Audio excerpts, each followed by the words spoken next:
para empezar quería decirte muchísimas gracias por estar aquí hoy, Javier. Nada, muchísimas gracias a ti, Carol. Hoy vamos a hablar de la comunicación no verbal y la detección de las mentiras. Tengo para ti una lista de preguntas, espero que estés listo.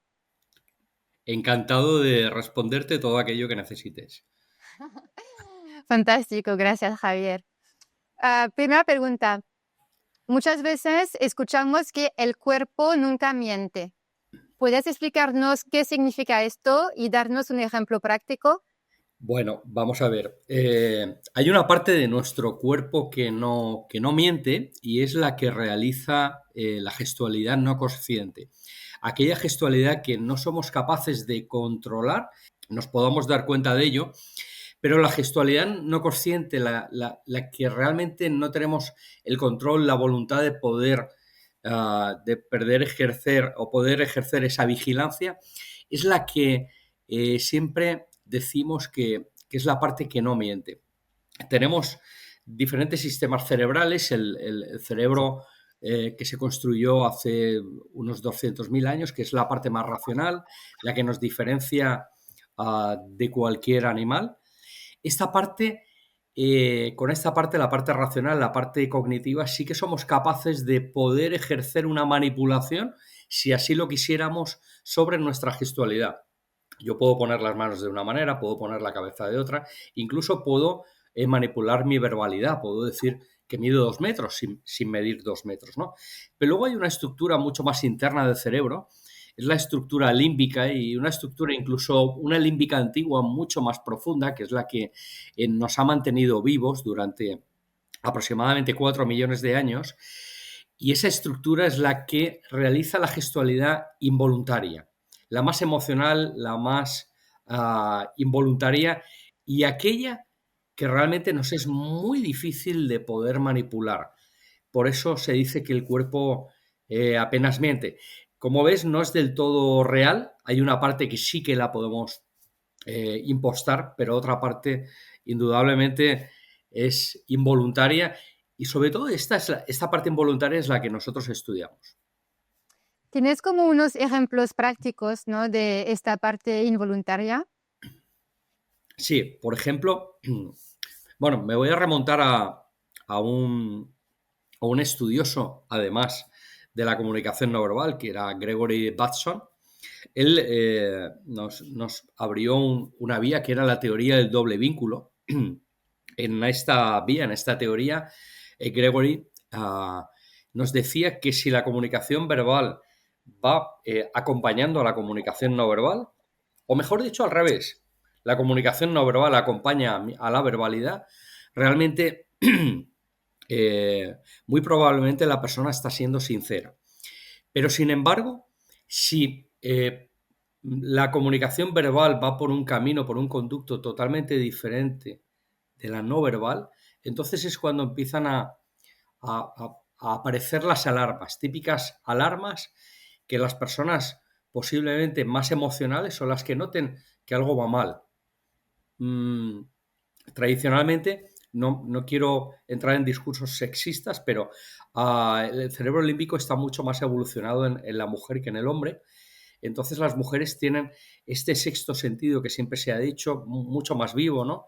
Que notan que algo no va bien. A veces no sabemos por qué, pero lo que están notando es que no hay una coincidencia entre lo que es la palabra y lo que es la gestualidad, el orden, el ritmo, los gestos o incluso lo que acompaña a la voz, que es la paralingüística.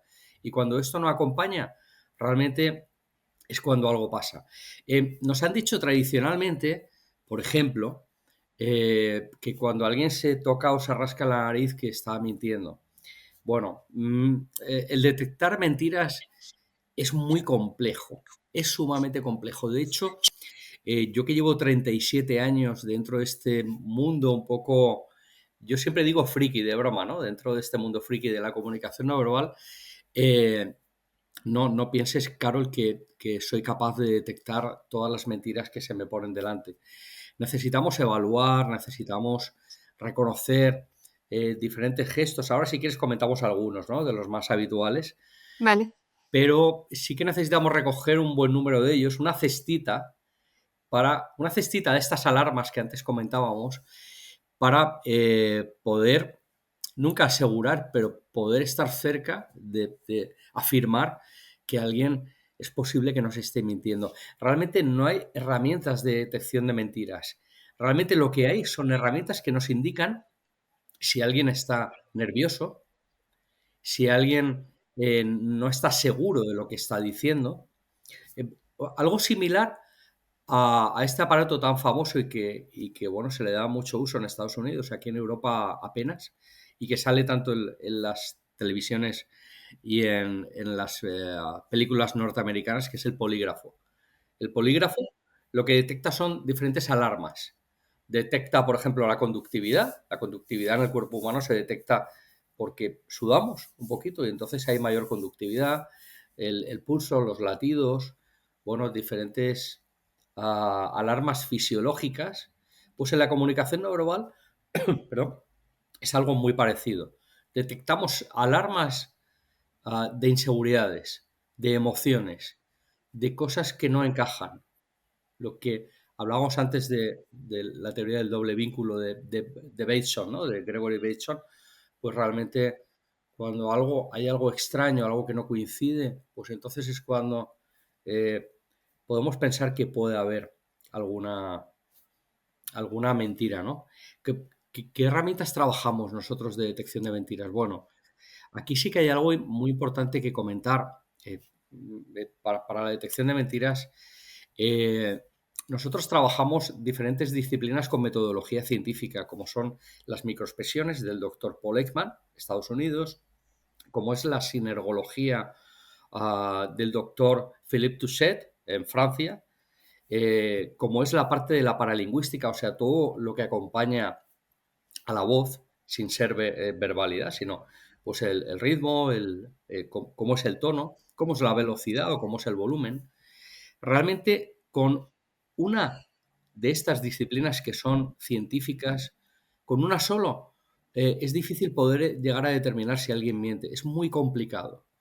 Eh, yo creo que lo que nos diferencia a nosotros a nivel mundial es que en nuestra metodología no incluimos solamente una disciplina científica como hace Paul Ekman o hace Touchet o hacen otros expertos, por ejemplo, en paralingüística. Nosotros dominamos y contenemos todas las disciplinas con metodología científica y lo que realizamos es un método de ponderación en el cual pues vemos qué herramientas, por ejemplo, hay qué signos vemos de nerviosismo o signos de mentira y qué signos de veracidad hay. Ponderamos, evaluamos y si hay una diferencia importante, entonces sí que podemos determinar esto. Entonces, ¿qué herramientas o qué signos o ítems tenemos de la sinergología? Bueno, por ejemplo, en la nariz hay más de 10 puntos. Cuando nos rascamos en la nariz hay un signo muy evidente, pero es cuando nos tapamos la fosa nasal izquierda. La fosa nasal izquierda que indica que algo no me gusta de lo que yo mismo estoy diciendo, esto sí que podría ser un signo de mentira. Al igual que cuando nos cerramos el ojo izquierdo, podríamos ah, observar que alguien no quiere ver lo que él mismo está diciendo.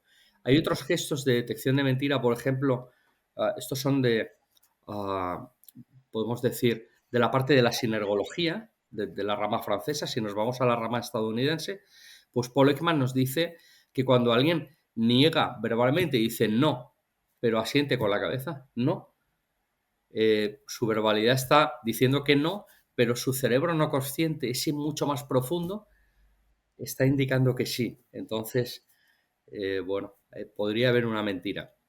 También un movimiento del hombro tipo espasmo hacia arriba indica duda. Bueno, tenemos más de una veintena de gestos que nos podrían indicar que alguien tiene dudas, que alguien está nervioso, que alguien no está seguro. Y todo esto nos puede llevar a presumir que si hay un buen montón de ellas, que alguien pudiera estar mintiendo.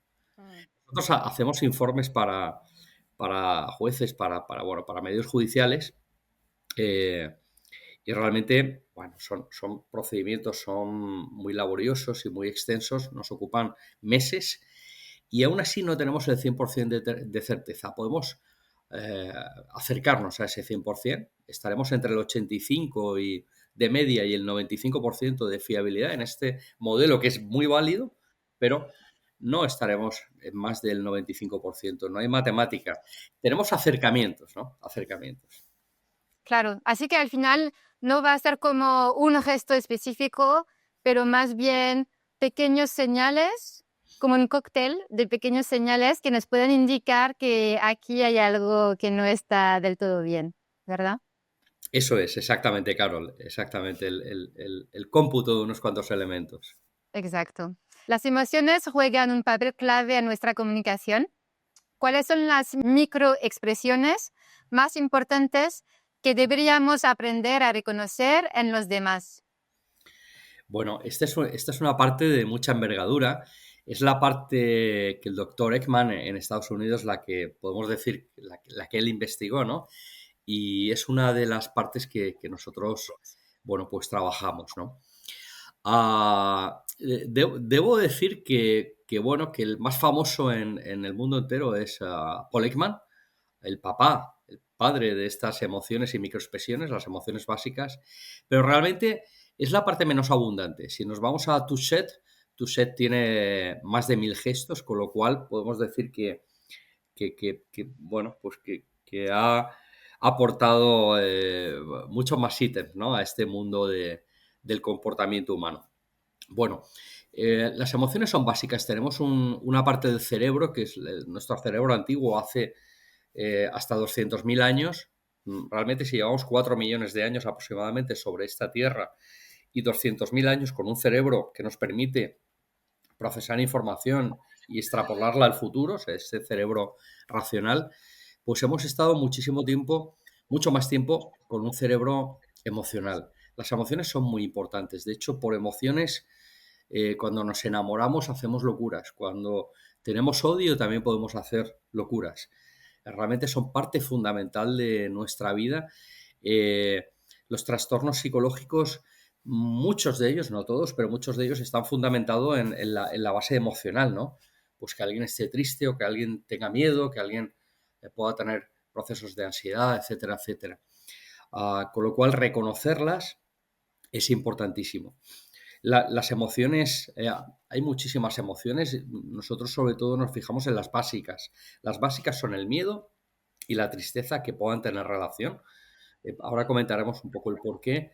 Luego está la ira y el asco, que también puedan tener relación entre esas dos.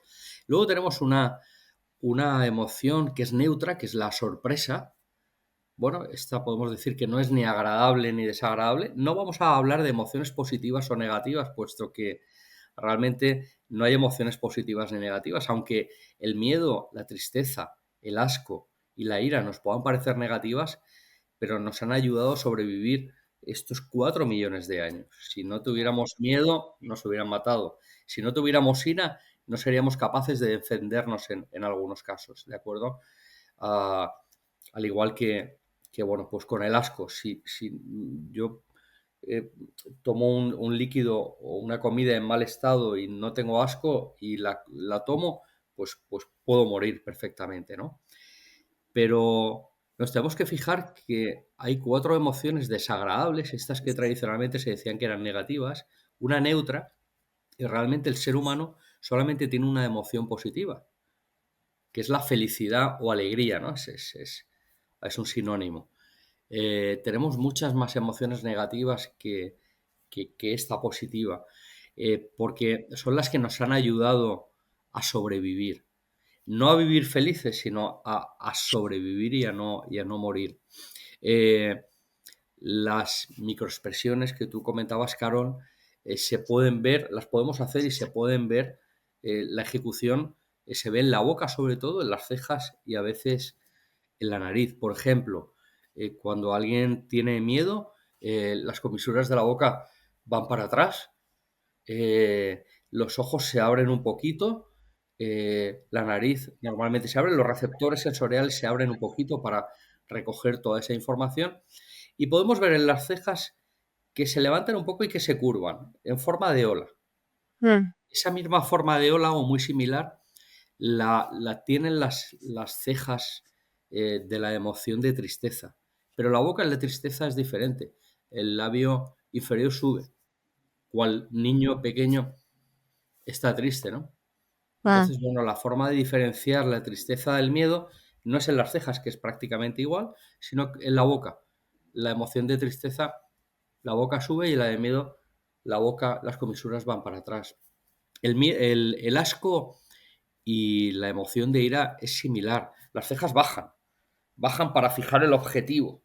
El bueno, el por qué fijamos el objetivo es para agredir, aunque con este cerebro cognitivo la mayor parte de veces no agredimos, pero eso está hecho así para fijar un objetivo e ir a por él para poder agredir. ¿De acuerdo?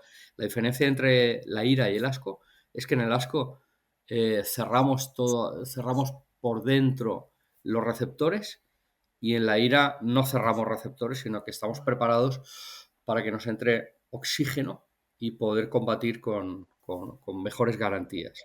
La sorpresa abrimos todo porque no sabemos aún si va a ser agradable o desagradable, entonces pues recibimos información. Y en la alegría, sobre todo, lo que vemos es que las comisuras se elevan, los pómulos se hacen más altos y más llenitos, y bueno, y crea como una doble arruga aquí debajo del párpado inferior del ojo. Esto es lo que determina esta arruga, ¿no? El que se hinchen los pómulos si una sonrisa es de verdad o simplemente una sonrisa fingida. Una sonrisa fingida, simplemente las comisuras van como hacia atrás, ajá. pero cuando es de verdad, eleva e hincha y mulle los pómulos. Me parece súper interesante. Y de hecho, te quería preguntar, am, como yo creo que todos de manera un poco subconsciente nos enteramos, ¿no? De estas señales y de esta comunicación no verbal. Por ejemplo, cuando alguien entra en una sala de reunión o cuando tu pareja vuelve del trabajo por la noche, o sea, en unos segundos, sin hablar, puedes sentir un poco la energía o una expresión en su cara. Así que te quería preguntar, ¿cómo podemos mejorar nuestra propia comunicación no verbal para proyectar confianza y seguridad en cualquier situación? Genial.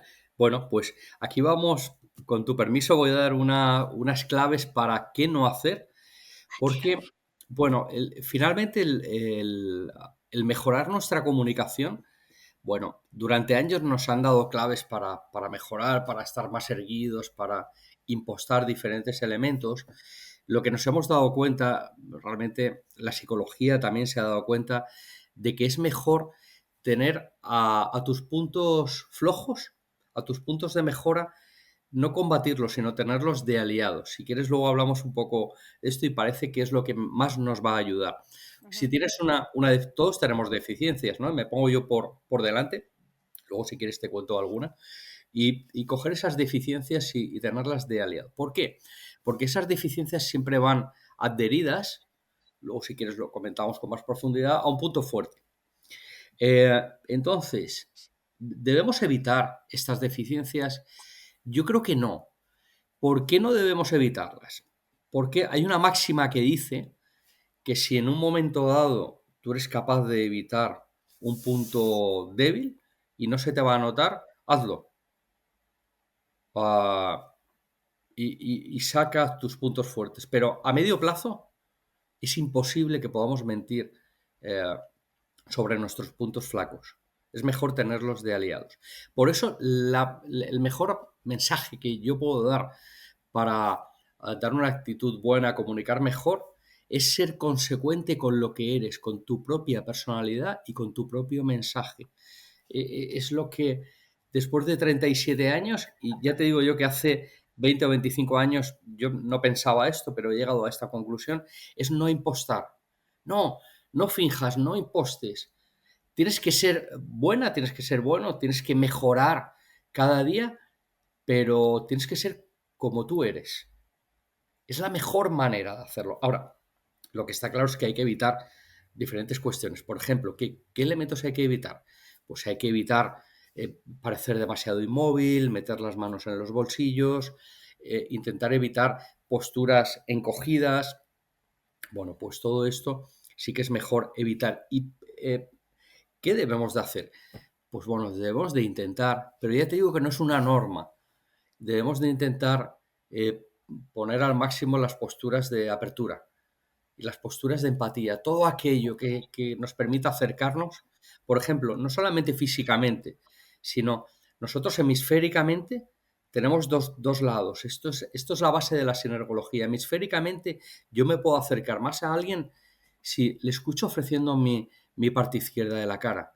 Si al hablar yo utilizo la mano izquierda de la cara, si le ofrezco más mi parte izquierda del cuerpo, la parte izquierda del cuerpo es la parte que está neuronalmente mucho más conectada con nuestro cerebro límbico, es la parte más espontánea y así llega, así se nos percibe. Alguien que es muy cercano y que es más espontáneo va a ofrecer mucho más la parte izquierda. Lo que ocurre es que lo va a hacer de manera natural. Y ahí viene la pregunta, ¿lo podemos impostar? Bueno, pues habrá personas que tengan esa capacidad y yo diría que siempre y cuando su discurso esté alineado, como decíamos antes, con esa cercanía.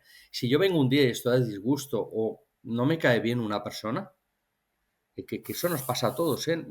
A todos hay personas que nos caen muy bien, otras regular y otras peor. Si yo intento poner gestos de cercanía con alguien que no me cae bien, al final va a quedar tan raro que no voy a mejorar mi comunicación, lo que voy a hacer es empeorarla. Con lo cual, lo primero es ser coherente, pero si siendo coherente aún quiero ser más cercano, pues bueno, lado izquierdo de mi cuerpo, gestos de apertura e intentar evitar gestos con el lado derecho del cuerpo y aquellos gestos de cierre o de encogimiento. Yo creo que como estructura general, si alguien es capaz de poder dominar esto, mucho más allá de detalles, de pequeños detalles, es la clave de la empatía. Antes hemos hablado un poco de lo que dijiste sobre el hecho de que las mujeres tienen una parte del cerebro un poco más desarrollada y por eso a veces lo que hablamos del sexto sentido, que a veces pueden detectar más información de la comunicación no verbal. Te quería preguntar algo sobre este tema, si existe alguna diferencia entre la comunicación no verbal de hombres y mujeres, o si son mitos o cuáles son las realidades al respecto.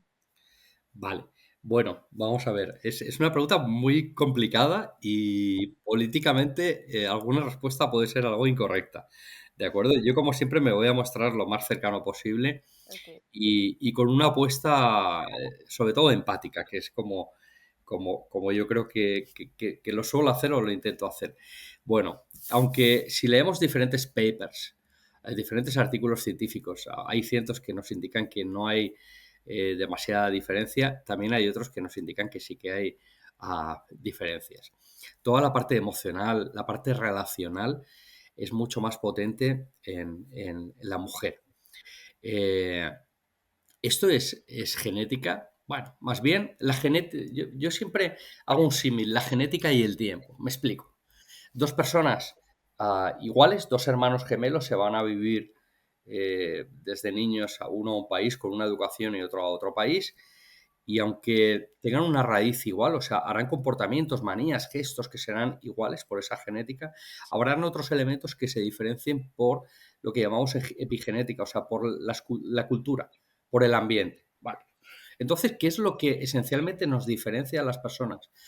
Pues que durante 50 generaciones alguien haya vivido con un ambiente diferente a otra persona que haya vivido en otro ambiente.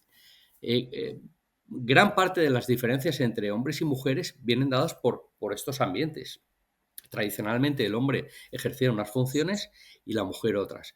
Esto ha cambiado muchísimo, aunque la mujer es la que da a luz, pero la mujer se ha incorporado desde hace ya muchos años al trabajo y entonces, bueno, realmente los roles ya están muy, muy parejos, ¿de acuerdo? Entonces, sí que hay diferencias, cada vez menos. Estas diferencias, aunque son tradicionalmente algunas biológicas, otras son por el ambiente. Y a mí lo que me gusta hacer distinción no es entre hombres y mujeres. Me gusta hacer distinción entre las personas. Hay personas que son más emocionales, otras más racionales, otras tienen mucho más a flor de piel sus instintos de supervivencia, lo que diríamos que son personas más instintivas o materialistas, no lo sé. Y otras, por ejemplo, son personas mucho más frenadas, más controladas, más vigilantes y otras mucho más rápidas y espontáneas. Nosotros trabajamos el campo de conducta en cuanto a esas diferencias, las personas que son más emocionales, los que son más racionales, los que son más instintivos, los que son más frenados y los que son mucho más lanzadas o lanzados.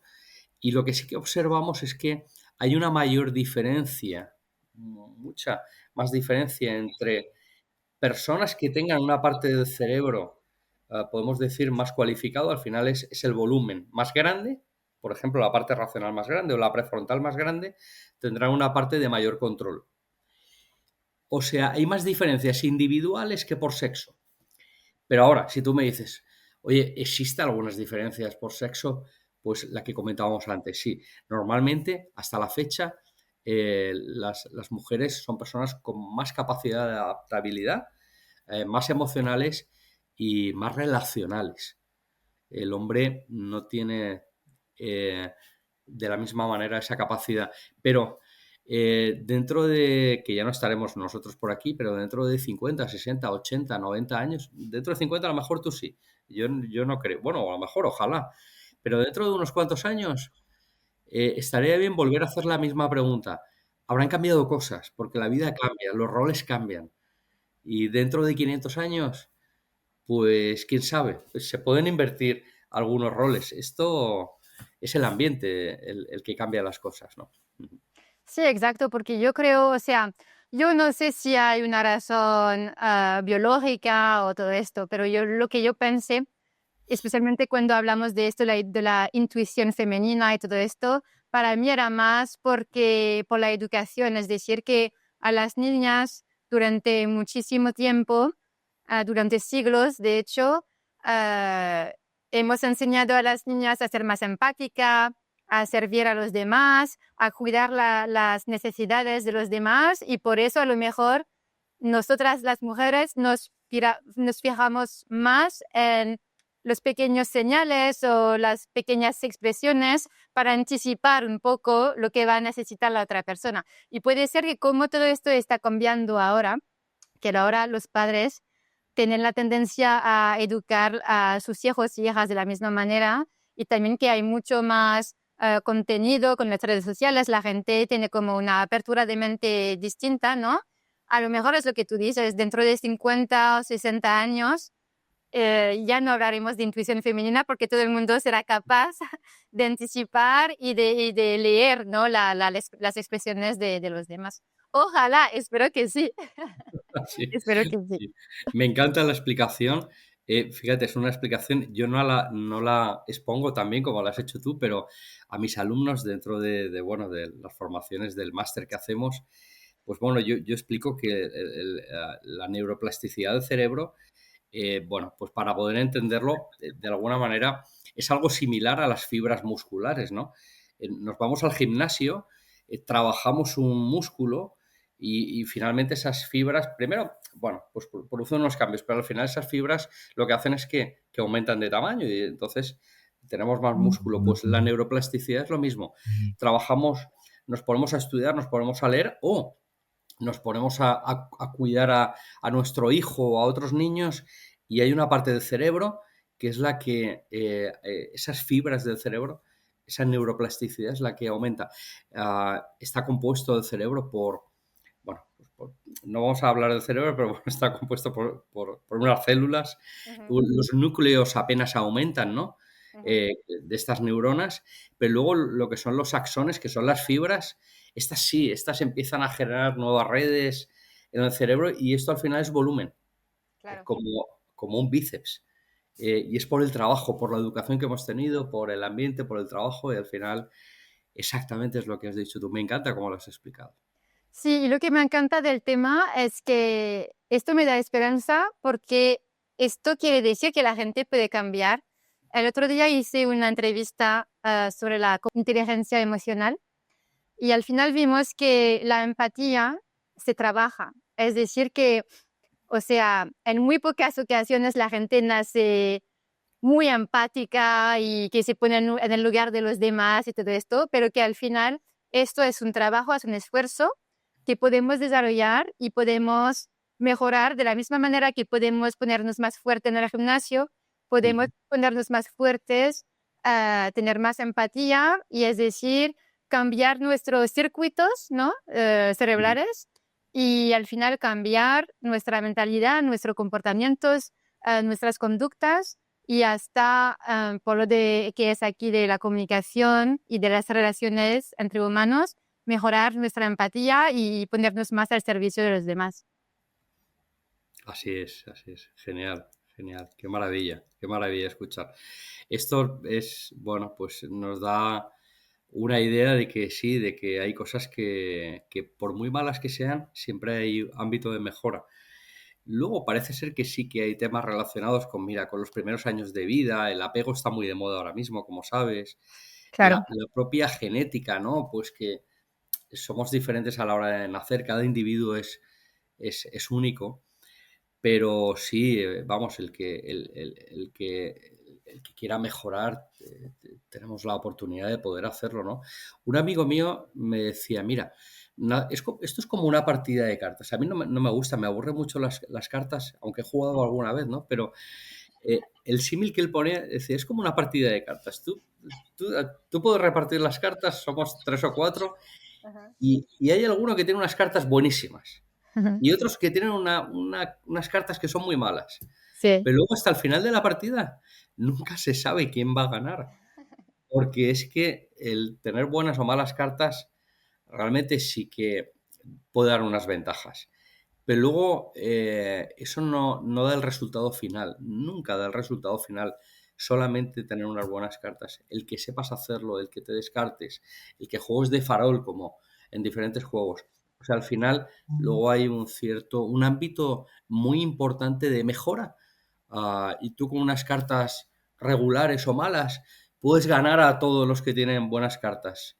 Si el resto que tiene buenas cartas no es proactivo y se acomoda y no hace nada, el exacto. que tiene malas cartas es capaz de superar en esa partida. Y este ejemplo de un grato amigo mío me gustó mucho. Ujú.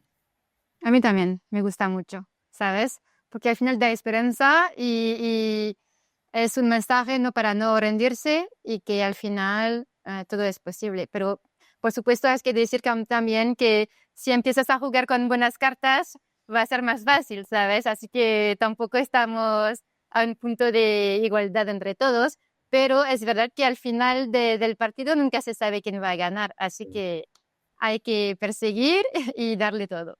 Y para terminar, Javier, mi última pregunta. Este podcast es también para que la gente pueda tener consejos concretos, ¿no? Para su vida diaria.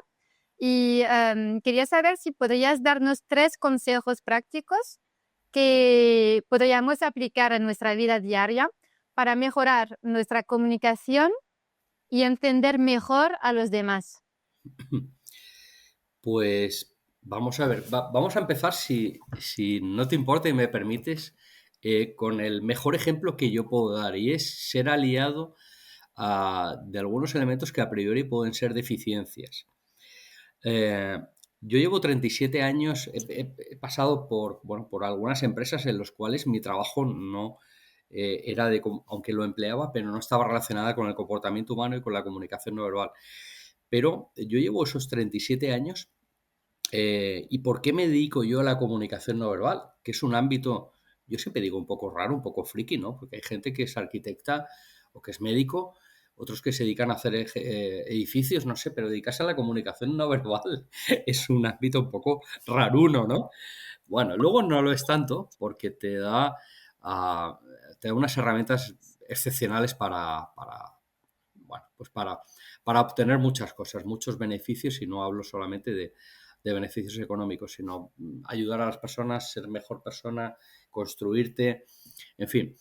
Y es aprovechar esas carencias porque siempre vienen al lado de potencialidades. Esto es un mensaje que yo lanzo desde hace muy poco tiempo, ahora que tengo la naturalidad y tranquilidad de poder decirlo. Yo me acuerdo cuando tenía 8, 9, 10, 11, 12, 13 años, cuando venía una visita a casa, yo estaba con mis padres, y hablo de una visita que yo tenía cierto tipo de relación, como podían ser unos primos o personas que venían más o menos habitualmente a casa. Yo era una persona y sigo siendo de extraordinaria timidez, muy, muy tímido, brutalmente tímido. He acabado dando conferencias a muchas personas, pero soy muy tímido. Y lo que hacía es que me encerraba en el cuarto de baño. Era el sitio donde yo podía poner un cerrojo y me encerraba a leer revistas, tebeos, estos tebeos que en España teníamos de Mortadelo y Filemón, Zipizape, bueno, pues de muchas cosas. Y yo podía estar en el aseo simplemente sentado leyendo Mortadelo y Filemón durante 3, 4 horas, casi hasta que la visita se iba, a veces 5 horas. Esto es algo extraño, ¿no? Yo tenía tanta timidez que por no afrontar simplemente saludar a alguien, bueno, realmente tenía miedo y entonces pues me encerraba. Bueno, si lo ves desde el punto de vista racional y lógico, es absurdo, porque tú saludas a alguien y encima, bueno, le sonríes y puedes obtener una recompensa tipo empática y bueno, no sé, es una maravilla la relación con las personas.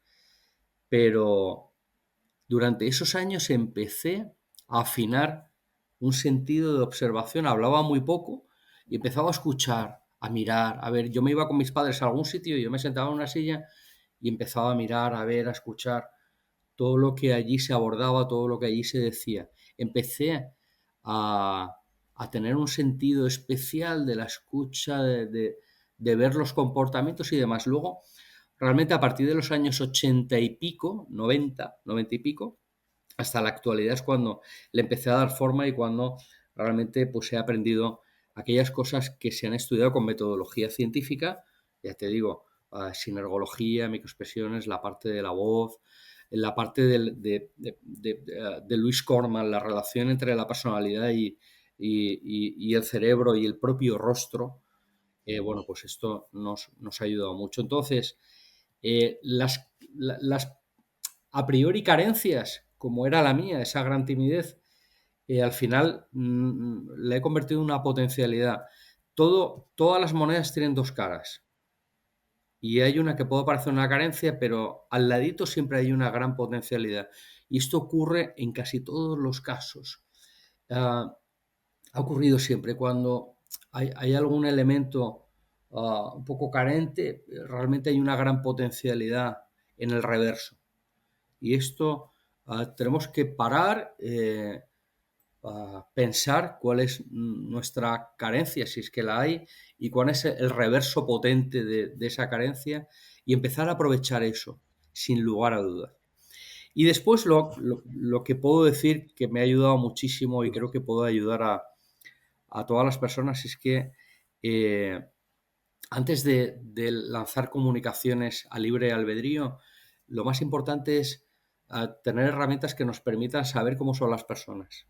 Si yo sé que alguien es emocional, no le debo de dar datos. Voy a intentar empatizar a base de acompañarle con argumentaciones emocionales. Si yo sé que alguien que tengo enfrente es muy racional, personas que procesan muchos datos, no me voy a aproximar con una argumentación emocional porque estoy perdiendo el tiempo. No vamos a hablar diferentes idiomas. Me tendré que aproximar con una argumentación más racional. O sea, en todos los casos, igual que si alguien es más rápido, aproximarme de una manera más rápida, más fresca. Y si alguien es más controlador y más vigilante, aproximarme de otra manera. Incluso el espacio físico debe ser un poco mayor. Debemos de comunicar a medida, absolutamente a medida con cada individuo, con cada persona, a medida. Y para ello, pues, por ejemplo, las herramientas que trabajamos nosotros y otras muchas, ¿eh? Y otras muchas. Así como conocer un poco cómo es la persona, si tiene familia, si no tiene familia, si su hijo juega al fútbol, simplemente para tener un interés sincero y preguntarle, oye, ¿tu hijo cómo quedó en el partido del otro día? Eso le llena a alguien de vida, ¿no? El que le preguntes por cosas así. Si se lo preguntas de verdad y se lo preguntas con cercanía y con cariño, ya te digo, el saber, primero, antes de nada, cómo son las personas con las cuales voy a interaccionar, me va a permitir adaptar una comunicación a medida y eso me va a permitir sacar muchísimo más provecho a esas relaciones. Realmente de manera algo innata, y esto se puede aprender, si no, yo no estaría aquí, ¿no? Pero de manera algo innata hay grandes líderes que esto lo hacen de una manera, son capaces de sacar lo mejor de cada uno, de hacer sentir a esa persona que tienen delante como muy importante. Esas personas de manera natural que hacen sentir importantes a todos los que rodean, como esa abuelita que a cada nieto le daba una cosa y a cada uno le daba un abrazo, un beso, a cada uno sabía lo que hacerle, dónde apretarle bien, pues hay líderes de forma natural que lo saben hacer. Y esto, como tú decías antes, pues ahora todo el mundo lo puede aprender y se puede sentir así.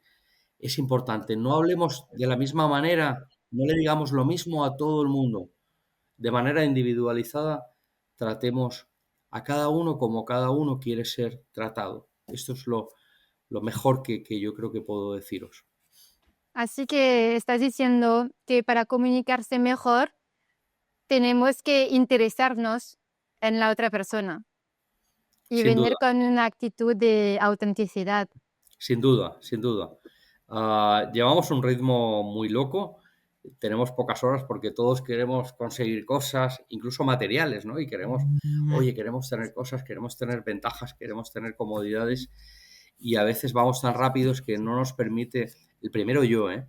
Vamos tan rápido que no nos permite mirar a los ojos a alguien, mirarle bien, para saber a quién tenemos delante, ¿eh?